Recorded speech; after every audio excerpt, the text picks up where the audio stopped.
Hello, gentle readers. I hope this missive finds you well. It certainly finds me quite well. As I sit here and write, I'm fresh off of playing the first session of a game with the Fandible crew, Slayers, a world of high weirdness and corrupted magic in ever shifting cities. I'm digging it so far. One of the things that I liked was how well contained the different playbooks and how differently each plays from the others from a mechanical standpoint. The wizard characters, with their corruption based magic, have a unique system of balancing out their current level of corruption against the power of their spells, while others have a limited resource pool with which to perform their special abilities. From a mechanical standpoint, no two character types play the same, and I'm really enjoying that. And that's a little weird to me because it's starting to hit me that one of the things that I originally disliked about Powered by the Apocalypse games was the playbooks.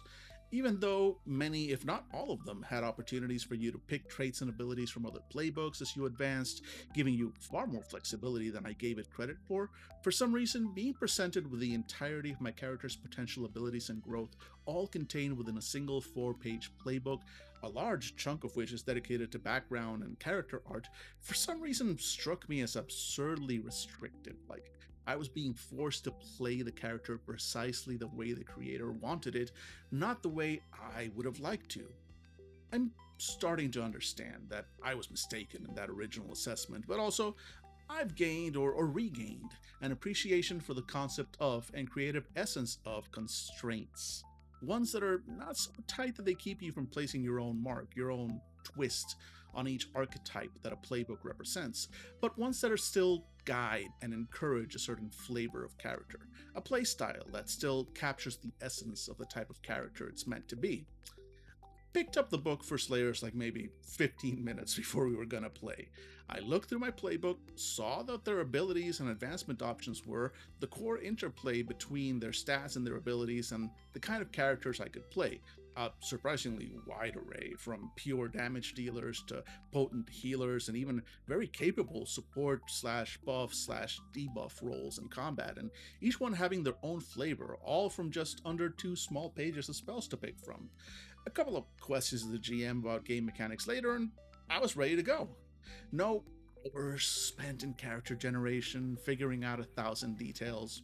Pick up a playbook, see a few good options for character abilities and advancements, give them a name and a personality to wrap around those abilities, and be ready to rock in minutes. I really dig that now. Don't get me wrong, I still get a certain thrill and an enjoyment out of statting out something like a D&D or Shadowrun or World of Darkness, you know, what is it, Cult of Darkness? Chronicles of Darkness character. Diving through pages and pages of abilities and skills and powers and spells and making choice after choice and adding detail after detail. And for a long-term game, I still dig that. But for the kinds of games we usually play at Fandible, I'm coming to appreciate the playbook format more and more. And so I've latched onto that idea for Three Goblins in a Trenchcoat playbooks. Of a sort, right? Super simplified. Your medieval goblin playbook, your underwater goblin playbook, your weird shaman goblin playbook, etc. Likewise, the setting books would be things like Sci-Fi World or Lava World, containing themed lists of enemies, challenges, and goblin goals for you to build with. Look, there's not a lot of advancement in Three Goblins in a Trenchcoat. It's meant for one-shots, which brings me to another point. Do we want to expand on that? Should we remain focused on one-shots, or do we want to spend the work on figuring out an advancement scheme? I feel like, as basic and broken as the system is now, this would not only add a lot of unnecessary complexity, but may even be technically impossible to properly do thanks to the overarching simplicity.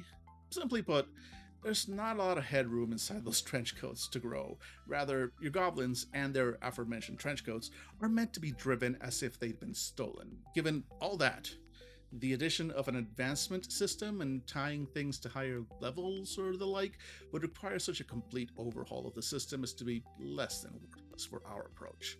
Now, come back tomorrow. We'll start building one of those playbooks, and in so doing, figure out the rules for creating others.